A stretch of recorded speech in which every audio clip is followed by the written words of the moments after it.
Joshi sir എന്ന് പറഞ്ഞ പോലെ ഒരു ലെജൻഡിന്റെ കൂടെ വർക്ക് ചെയ്യുന്ന സമയത്ത് അദ്ദേഹത്തിന് ഏകദേശം ഒരു 50 വർഷത്തെ സിനിമ എക്സ്പീരിയൻസ് ഉണ്ട്.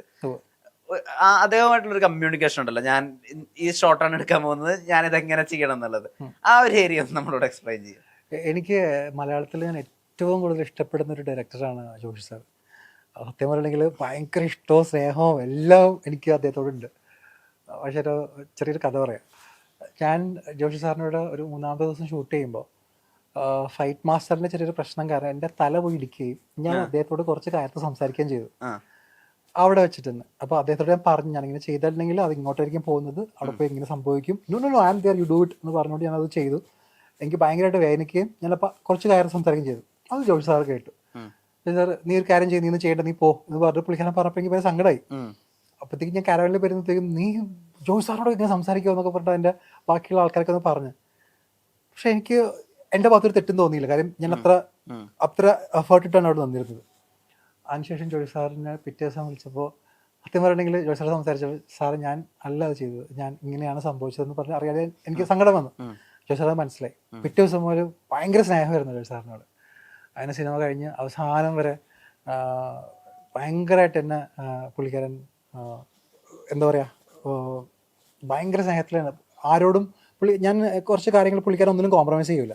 അപ്പോൾ ചില കാര്യങ്ങൾ ഇപ്പോൾ ഷർട്ട് ഇല്ലാതെയായിരുന്നു ഓടേണ്ടിയിരുന്നത് രാത്രി ആ പെൺകുട്ടിയെ കൊണ്ട്. എനിക്ക് സാറ് ഞാൻ ഒട്ടും കംഫർട്ടബിൾ അല്ല, ഞാൻ ഷർട്ട് ഇട്ടോട്ടെ എന്ന് വെച്ചപ്പോൾ എന്താ ഇട്ടോ, വേറെ ആരെങ്കിലും സമ്മതിക്കില്ല. അവർ കൂടുതൽ അസിസ്റ്റൻസ് ഒക്കെ വേറെ ആരെങ്കിലും സമ്മതിക്കില്ല, പിന്നെ എങ്ങനെ സമ്മതിച്ചതെന്നുള്ള സീനിൽ. അപ്പോൾ അങ്ങനെ സത്യം പറയണമെങ്കിൽ ആ സിനിമ വർക്ക് ചെയ്ത് ഏറ്റവും കൂടുതൽ ഞാൻ എൻജോയ് ചെയ്ത് ജോഷി സാറായിട്ടുള്ള കുറച്ച് സമയം സ്പെൻഡ് ചെയ്യാൻ വേണ്ടിയിട്ടും അദ്ദേഹത്തിൻ്റെ കൂടെ വർക്ക് ചെയ്യാനും വേണ്ടിയിട്ടായിരുന്നു. പെർഫോമൻസുകളിൽ തന്നെ എടുത്തു പറയുന്ന മറ്റൊരു ഐക്കോണിക് പെർഫോമൻസ് ആണ് ഈ കോയിലേത്. എന്തൊരു ട്രാൻസ്ഫോർമേഷൻ ആണ്. അതായത് സമൂഹത്തിന് മൊത്തം ഉദ്ധരിക്കാമെന്ന് പറഞ്ഞിട്ട് ഒരാൾ മുഖ്യമന്ത്രി ആവുകയും അയാൾ ആ സ്റ്റേറ്റിനെ തന്നെ തീർക്കാൻ വേണ്ടി മാത്രമുള്ള ഒരു തീവ്രവാദി ലൈനിലേക്ക് പോവുകയും ചെയ്യുന്നത് ബ്യൂട്ടിഫുൾ ആയിട്ടുള്ളൊരു വില്ലനാർക്കാണ്. അതിനകത്ത് ഒരു ഇൻഡോർ സീക്വൻസിൽ ഈ വയറുള്ള ഒരു കർട്ടൻ വെച്ചിട്ട് ഒരാളെ ജീവയുടെ അപ്പുറത്ത് സംസാരിച്ചുകൊണ്ടിരിക്കുകയാണ്, ഇവിടെ ഒരു വില്ലനെ കൊന്നുകൊണ്ടിരിക്കുകയാണ്. ഭയങ്കര ഒരു ഈസിനെസ്സോട് കൂടിയിട്ട് അത് ചെയ്തുകൊണ്ടിരിക്കുന്നത്. ഈ കെ വി ആനന്ദ് എന്താ ആ സമയത്തൊക്കെ ബ്രീഫായി തന്നിട്ടുണ്ടായിരുന്നത്? കെ വി സാറിൻ്റെ ഏറ്റവും വലിയൊരു പ്ലസ് പോയിന്റ് എന്ന് പറഞ്ഞെങ്കിൽ നമുക്ക് ചെറിയൊരു സംശയം ഉണ്ടെങ്കിൽ പോലും അദ്ദേഹം അത് ഭയങ്കരമായിട്ട് എക്സ്പ്ലെയിൻ ചെയ്തു തരും. ഞാൻ സത്യം പറഞ്ഞെങ്കിൽ അത്രയും വലിയ സിനിമയിൽ അതൊരു വർക്ക് ചെയ്തിട്ടില്ല. ഞാൻ ചെയ്തത് തുടക്കത്തിൽ ഇപ്പോൾ മാടമ്പി അതെല്ലാം കഴിഞ്ഞിട്ടാണ് ഞാൻ അതിലേക്ക് പോയി ജോയിൻ ചെയ്യേണ്ടത്. അപ്പോൾ നല്ല ടെക്നീഷ്യൻസിനോട് വർക്ക് ചെയ്ത പരിചയം മാത്രമേ എനിക്കുള്ളൂ. പക്ഷേ ഇവിടെ പോയപ്പോൾ നമ്മൾക്ക് എവിടെ നോക്കിയാലും ഒരു 250-300 ജൂനിയർ ആർട്ടിസ്റ്റ്, ലൈറ്റ് സെറ്റപ്പ് ഒക്കെ വേറെ പാറ്റേൺ. സോ എനിക്ക് മനസ്സിലായി ഇത് നമ്മൾ വേറൊരു വേൾഡിലേക്ക് വന്നിരിക്കുന്നത്. മാക്സിമം യൂട്ടിലൈസ് ചെയ്യാന്നുള്ള സീനിൽ തന്നെ ഞാൻ ഓരോ പരിപാടികളും വളരെ വ്യക്തമായിട്ട് അദ്ദേഹത്തിനോട് ചോദിച്ച് മനസ്സിലാക്കിയാണ് ചെയ്തുകൊണ്ടിരുന്നത്. അപ്പോൾ അതിൻ്റെ ഒരു എഡിറ്റിംഗ് പാറ്റേൺ തന്നെ പുള്ളിക്കാരനെ മനസ്സിലായി അപ്പോഴേ ഉണ്ടായിരുന്നു. അപ്പോൾ പുള്ളിക്കാരൻ നീ ഇത് ഇവിടെ നിന്ന് ഇങ്ങനെ പോകുമ്പോൾ ഇത് ചെയ്യണം, കാരണം ഇതിന്റെ റീസൺ അതാണ്, ഇതിന്റെ പുറകിൽ ഇതായിരിക്കും നടക്കാൻ പോകുന്നത്, so you be like that എന്ന് പറയുമ്പോൾ ആ സമയത്ത് മിഷ്കിൻ സ്കൂളൊക്കെ കഴിഞ്ഞ് വന്നതുകൊണ്ട് എനിക്കൊരു കൃത്യമായിട്ടുള്ളൊരു ഇതുണ്ട്. പിന്നെ അവിടെ നമുക്ക് സമയമുണ്ട് എല്ലാം ചെയ്യാനായിട്ട്. മലയാളത്തിൽ ചെയ്യുമ്പോൾ അങ്ങനെയല്ല. മലയാളത്തിൽ ടെറ്റ് എന്ന് പറഞ്ഞാൽ ഒരു ടേക്ക് നമുക്ക് ഒട്ടും സ്പേസ് പോലും കിട്ടില്ല. നമ്മളൊന്ന് സംഭവം മനസ്സിലാക്കി ചെയ്ത് വരുമ്പോഴത്തേക്കും മടമ്പിക്ക് അങ്ങനെയായിരുന്നു, ഒറ്റ ടേക്കിലൊക്കെ ഓക്കെ ആയിരുന്നു. അപ്പോൾ എനിക്ക് അതൊരു കുറച്ച് ബുദ്ധിമുട്ടായിരുന്നു. നമുക്ക് കുറച്ച് സമയം ഒരു നമ്മളെയും കൂടി കുറച്ച് കൺസിഡർ ചെയ്തിട്ട് കുറച്ചും കിട്ടി നമുക്ക് നന്നായിട്ട് പെർഫോം ചെയ്യാൻ പറ്റിയെന്ന് എന്നൊക്കെ തോന്നിയിട്ടുണ്ട് പലപ്പോഴും. അപ്പോൾ കോല് അങ്ങനെ ആയിരുന്നില്ല. കോല് നമുക്ക് കൃത്യമായിട്ടുള്ള സ്പേസ് എന്നിട്ട് കൃത്യമായിട്ട് കാര്യങ്ങൾ മനസ്സിലാക്കി നമുക്ക് പെർഫോം ചെയ്യാനൊരു അവസരം കിട്ടി. അപ്പോൾ അങ്ങനെ കുറെ അദ്ദേഹമായിട്ടുള്ള ഒരു ഡിസ്കഷൻ ഉണ്ട് ഈ ക്യാരക്ടറെ പറ്റിയിട്ട്. അപ്പം ഞാൻ ആ ഒരു സമയത്തൊക്കെയാണ് ഞാൻ വീണ്ടും ഒരു ആർട്ടിസ്റ്റായിട്ട് മാറി തുടങ്ങിയത്. സാർ ഞാൻ ഇങ്ങനെ ചെയ്തോട്ടെ, സാർ ഞാൻ അങ്ങനെ ചെയ്തോട്ടെ. അപ്പൊ അങ്ങനെയൊക്കെ എനിക്ക് ധൈര്യമായിട്ട് സംസാരിക്കാൻ തോന്നിയ ഒരാള് കെ വി സാറാണ്. അതുവരെ ഞാൻ ഒരു ആർട്ടിസ്റ്റ് ആ ഒരു ഡയറക്ടറോട് ഞാൻ ചോദിച്ചിട്ടില്ല, കാര്യം എനിക്കൊന്നും അറിയില്ല എന്നുള്ള സാർ ഞാൻ ഇങ്ങനെ ചെയ്തോട്ടെ. അങ്ങനെ കുറെ സാധനങ്ങൾ എനിക്ക് കിട്ടിയിട്ടാണ് ആ ക്യാരക്ടർ എനിക്ക് ഇംപ്രൂവൈസ് ചെയ്യാൻ പറ്റും. ഫോർ എക്സാമ്പിൾ ക്ലൈമാക്സിലെ ഫൈറ്റ് ഇങ്ങനെ തുപ്പിയിട്ട് സംസാരിക്കുന്ന ഒരു സാധനമാണ് അത്. പിന്നെ ഇങ്ങനെ തോക്ക് ശിവനെ വെച്ചിട്ട് ഞാൻ നിലത്തിലിട്ട് ഇല്ല ഞാൻ ചെയ്തോട്ടെ. അപ്പൊ ആദ്യം പുള്ളിക്കാരൻ നീ തോക്ക് വെച്ചോ, തോച്ചുകൊണ്ട് സംസാരിച്ചാൽ മതി, എന്നിട്ട് പുള്ളിക്കാരൻ ഇല്ല നീ തോക്കിട്ടോ, അതായിരിക്കും നല്ലത്. അങ്ങനെ കുറെ ചെറിയ കാര്യങ്ങൾ ക്ലൈമാക്സ് സീക്വൻസിലൊക്കെ എത്തിയപ്പോഴത്തേക്കും നമുക്ക് ഇംപ്രൂവൈസ് ചെയ്യാൻ പറ്റി. അപ്പൊ അതൊക്കെ ഒരുപാട് ക്യാരക്ടറിനെ ലിഫ്റ്റ് ചെയ്യാൻ പറ്റി. പിന്നെ വളരെ കൃത്യതയുള്ളൊരു ഫിലിം മേക്കറാണ് അദ്ദേഹം. ഏറ്റവും വളരെ വ്യക്തമായിട്ട് അറിയുന്ന ഒരാൾ. അങ്ങനത്തെ ആൾക്കാരുടെ കൂടെ വർക്ക് ചെയ്യുമ്പോൾ നമുക്കുള്ള സുഖം ഒന്ന് വേറെയാണ്. ഞാൻ കേട്ടിട്ടുണ്ട് അതിനുശേഷം ഇപ്പൊ ഏതെങ്കിലും ഒരു പുതിയ സിനിമ ഇറങ്ങിയാലോ ഏതെങ്കിലും ഒരു ടോക്ക് ഓഫ് ദി ടൗൺ ആയിട്ടുള്ള എന്തെങ്കിലും ഒരു ഇന്റർനാഷണൽ സിനിമ ഇറങ്ങിയാലോ ഒക്കെ അപ്പൊ കെ.വി. ആനന്ദ് സാറും അജ്മൽ അമീനും ഫോണിലൂടെ ഒക്കെ ഡിസ്കസ് ചെയ്ത് ആ സിനിമ കാണണം എന്നൊക്കെ പറയുന്നൊക്കെ കേട്ടിട്ടുണ്ട്. പിന്നല്ലേ, അത് മാത്രമല്ല നമ്മൾ അതിന് ചെയ്തുകൊണ്ടിരിക്കുമ്പോൾ തന്നെ അദ്ദേഹം മാട്രാൻ്റെ നമ്മൾ ടുവേർഡ്സ് ക്ലൈമാക്സ് ഒക്കെ ആയപ്പോഴത്തേക്കും അവസാനത്തെ ഒരു 3-4 ദിവസങ്ങളൊക്കെ ഉള്ള ഷൂട്ട് അപ്പോഴത്തേക്കും പുള്ളിക്കാരൻ അടുത്ത സിനിമയിലേക്ക് കയറി കഴിഞ്ഞു. പുള്ളിക്കാരൻ അപ്പോൾ മറ്റേ മാട്രാനിൽ ഇടാൻ ഞാൻ ഇങ്ങനെ പരിപാടിയുണ്ട്, നീയാണ് ആ സിറ്റുവേഷനിൽ നീ എന്ത് ചെയ്യും എന്നൊക്കെ എൻ്റെ അടുത്ത് ചോദിക്കാറ്. കാര്യം വേറെ ഒന്നുമല്ല, ഞങ്ങൾ പല ദിവസങ്ങളിലും എല്ലാ ദിവസവും വൈകുന്നേരം ആകുമ്പോൾ ഭക്ഷണം കഴിക്കാൻ പുള്ളിക്കാരൻ വിളിക്കും. പുള്ളിക്കാരൻ എന്നിട്ട് അവിടുത്തെ ഏറ്റവും നല്ല, അതായത് നമ്മളിപ്പോൾ മധുരയിലാണെന്നുണ്ടെങ്കിൽ മധുരയിലെ ഏറ്റവും നല്ല ഫുഡ് കിട്ടുന്ന സ്ഥലം എന്നറിയാം. തിരുനെൽവേലി ആണെങ്കിൽ അവിടുത്തെ ഏറ്റവും ബെസ്റ്റ് പ്ലേസ് അറിയാം. അപ്പം എല്ലാ ദിവസവും വൈകുന്നേരം വിളിക്കും, ഞങ്ങൾ ഡിന്നർ ഒരുമിച്ചായിരിക്കും. അപ്പോൾ ഞാൻ ഇദ്ദേഹം പിന്നെ ജഗൻ എന്നൊരു പാട്ടിട്ട് ജീവ വല്ലപ്പോഴൊക്കെ ഉണ്ടാവും. അപ്പോൾ ഇങ്ങനെ പോകുമ്പോൾ ഉള്ള ഒരു ഇതിൽ പുള്ളിക്കാരൻ ഇങ്ങനെ ചോദിക്കും നമ്മളോട് എന്തൊക്കെയാണ് എങ്ങനെയാണെന്നൊക്കെ. അപ്പോൾ നമ്മൾ നമ്മളുടെ കാര്യങ്ങളൊക്കെ പറയും. അങ്ങനെ നമ്മളായിട്ട് ഡിസ്കസ് ഒക്കെ ചെയ്യായിരുന്നു സ്ക്രിപ്റ്റ്. അപ്പോൾ അദ്ദേഹത്തിനെ പോലെ വലിയൊരു സംവിധായകൻ നമ്മൾക്ക് ഡിസ്കസ് ചെയ്യുമ്പോൾ നമുക്കുണ്ടാകുന്ന സന്തോഷം എന്ന് പറഞ്ഞാൽ അതൊരു വേറൊരു ലെവലാണ്. അദ്ദേഹത്തിന്റെ വേർപാട് ഒരു പേഴ്സണൽ ലോസും കൂടി. പിന്നല്ലേ, ഉറപ്പായിട്ടും ഉറപ്പായിട്ടും.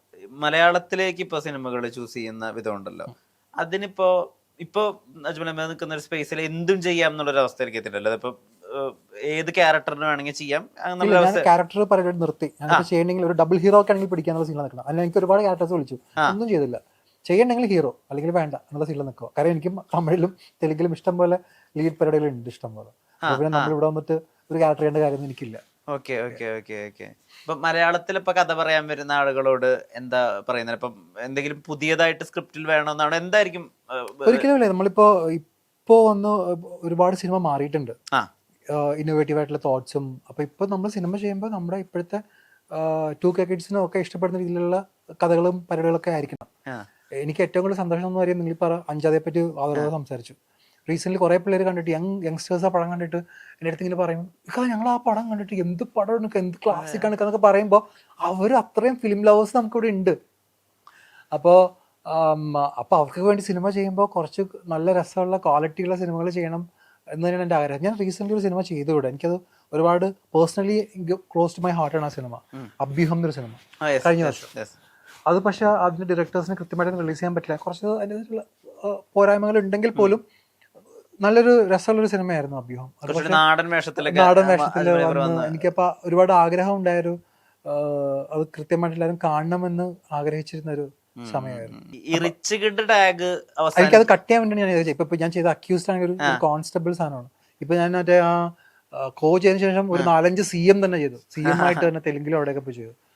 അപ്പോൾ അതൊക്കെ നമുക്ക് കൃത്യമായിട്ട് നമ്മളെ കൊണ്ടുപോകാൻ, നമ്മൾ ഒരു ഒട്ടാം തടി ആയതുകൊണ്ടും നമുക്ക് ഈ ഒരു ഫ്രണ്ട് സർക്കിളിൽ പോയി ഇരിക്കുക, അവരുടെ കൂടെ കൂട്ടുകൂടി ഇരിക്കുക, അങ്ങനെയൊന്നും എനിക്ക് പറ്റില്ല.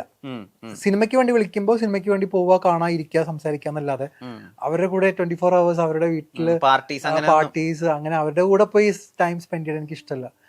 ഇപ്പോ ഞാൻ എല്ലാവരുടെയും പോയി മിങ്കിൾ ചെയ്യും. കാര്യം എനിക്ക് അവരുടെ ഒരു സംഭവം അറിയണം, അവർക്കും കുറച്ചുകൂടി കംഫർട്ടബിൾ അതാണെന്ന് എനിക്ക് മനസ്സിലായി. അപ്പോൾ പണ്ടൊക്കെ പാർട്ടീസിലൊന്നും പോലും പോകത്തില്ല. ഇപ്പോൾ എല്ലായിടത്തും ഞാൻ മാക്സിമം പോയിട്ട് ഒരു സോഷ്യലൈസിങ് പരിപാടിയാണ്. കാര്യം ഞാൻ വീട്ടിൽ തന്നെ ഇരുന്ന് എനിക്ക് ആലോചിച്ച് പ്രകടനം നടക്കില്ല. അപ്പം ഞാൻ എല്ലാം ഒരു മാക്സിമം പുറത്തൊക്കെ പോയി ആൾക്കാരൊക്കെ കാണുന്ന ഒരു രീതിയിലാണ് കാര്യങ്ങളൊക്കെ. നമുക്ക് നല്ല സിനിമകൾ ഉണ്ടാവണമെങ്കിൽ നമുക്ക് സിനിമയുടെ അകത്ത് നല്ല സുഹൃത്തുക്കളും ഉണ്ടാവണം, ഉറപ്പായിട്ടും വേണം. അപ്പൊ അതിന് വേണ്ടിയിട്ടുള്ള ഇപ്പോൾ എനിക്ക് റീസെന്റ് എനിക്ക് ഭയങ്കര ഇഷ്ടപ്പെട്ട ഒരു ഇന്റർവ്യൂ, ഞാൻ അതിന്റെ ഒരു ചെറിയൊരു ബിറ്റേ കണ്ടോളൂ. നമ്മുടെ രാജ്ബി ഷെട്ടി അടുത്ത് ആരോ ഒന്ന് പറഞ്ഞു, നിങ്ങൾ ഭയങ്കര ഗ്യാങ് ഒക്കെ ഉണ്ടാക്കി നിങ്ങൾ നടക്കണു. ഓക്കെ ഫൈൻ ബ്രോ, നിങ്ങൾ ഇങ്ങനൊരു ഗ്യാങ് ഉണ്ടാക്കിക്കോ, ആരാ വേണ്ടെന്ന് പറഞ്ഞത്, അതാണ് സീൻ. അപ്പോൾ പക്ഷേ എനിക്ക് അത് കൃത്യമായിട്ടുള്ള സിനിമകൾ അറിയുന്ന, സിനിമയെ സ്നേഹിക്കുന്ന ആൾക്കാർ നമ്മുടെ കൂടെ കിട്ടണം, നല്ല പ്രൊഡ്യൂസേഴ്സിനെ കിട്ടണം. അപ്പോൾ അങ്ങനെ ഒരു ഗ്യാങ് ഉണ്ടാക്കി ഇറങ്ങേണ്ട ഒരു തെറ്റില്ലെന്നാണ് എൻ്റെ വിശ്വാസം. അപ്പോൾ അങ്ങനെ ഒരു ഗ്യാങ് ഞാൻ തന്നെ ഉണ്ടാക്കാൻ തീരുമാനിച്ചു. അങ്ങനെ ചെറിയ കുറച്ച് പ്ലാൻസ് ഒക്കെ ഉണ്ട്. Let's see. അന്ന് കാലത്ത് ഈ പ്രണയകാലത്തിന് ശേഷം ആ സമയത്തൊക്കെ ചില ഓൺലൈൻ പോർട്ടൽസിലൊക്കെ വേണ്ടി ചെറിയ ഇന്റർവ്യൂസ് ഒക്കെ കൊടുത്തിട്ടുണ്ട്. അപ്പൊ അതിൽ പറയുന്ന ഒരു കാര്യമുണ്ട്, ഞാൻ ഡയറ്റിൽ വളരെ ഫോക്കസ്ഡ് ആണ്, 30% എപ്പോഴും ഞാൻ എൻ്റെ വയറൊഴിച്ചിടും, പിന്നെ എന്താ പറയാ വൈറ്റ് പരമാവധി ഞാൻ മാക്സിമം ഒഴിവാക്കാൻ നോക്കും. ആ ഒരു ഡയറ്റ് പ്ലാൻ ഒക്കെ തന്നെയാണ് ഇപ്പോഴും ഫോളോ ചെയ്യുന്നത്? ഇല്ല, ഞാൻ സത്യം പറഞ്ഞെങ്കിൽ അത് എല്ലാവരും പാലിക്കേണ്ട കുറച്ച് ബേസിക് ആയിട്ടുള്ള എലമെന്റ്സ് ആണ്. ഡയറ്റ് പ്ലാൻസ് ആണെങ്കിൽ അത് തന്നെയാണ് ഞാൻ എപ്പോഴും പാലിച്ചുകൊണ്ടിരിക്കുന്നത്. അങ്ങനെ കൃത്യമായിട്ടുള്ള ഡയറ്റ് പ്ലാൻസ് ഒന്നുമില്ല. ഞാനൊരു 3 മാസം കൃത്യമായിട്ട് വർക്കൗട്ടും ഡയറ്റ് പ്ലാനും നോക്കും. 3 മാസം എനിക്ക് ഇഷ്ടമുള്ളത് കഴിക്കും. പിന്നെ എന്തെങ്കിലും ക്യാരക്ടറിന് വേണ്ടിയിട്ട് നമുക്ക് എന്തെങ്കിലും ചെയ്യണമെന്നുണ്ടെങ്കിൽ 50% മാറും. എന്നല്ലാതെ ഭയങ്കരമായിട്ട് ഡയറ്റ് കോൺഷ്യസും പരിപാടികളൊന്നുമില്ല. അജ്മൽ അമീർ എപ്പോഴും ഒരു യുവാവ് തന്നെയാ, അതിന് വലിയ മാറ്റമൊന്നും ഞാൻ അന്നും യുവാവ് തന്നെയായിരുന്നു.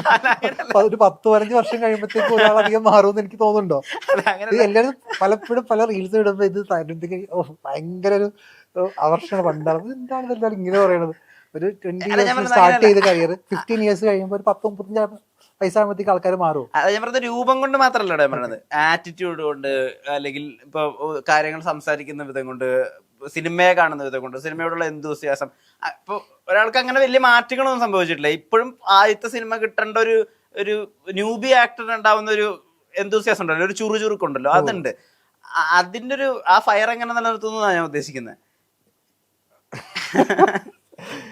അങ്ങനെ ചോദിച്ചാൽ എനിക്കറിയില്ല. ഇപ്പോഴും പോസ്റ്റർ ഒട്ടിക്കാനൊക്കെ നടക്കുന്ന, അത്രയും മാർക്കറ്റിങ്ങിന് വരെ നടക്കുന്ന ഒരു അജ്മൽ ഉണ്ടല്ലോ, അവിടെ അതെന്താന്ന് വെച്ചിട്ടുണ്ടെങ്കിലേ, നമുക്ക് നമ്മളുടെ കൂടെ ആൾക്കാരില്ലാതെ ആവുമ്പോ നമ്മൾ തന്നെ നോക്കിയില്ലെങ്കിൽ വേറെ ആരും ഉണ്ടാവില്ല.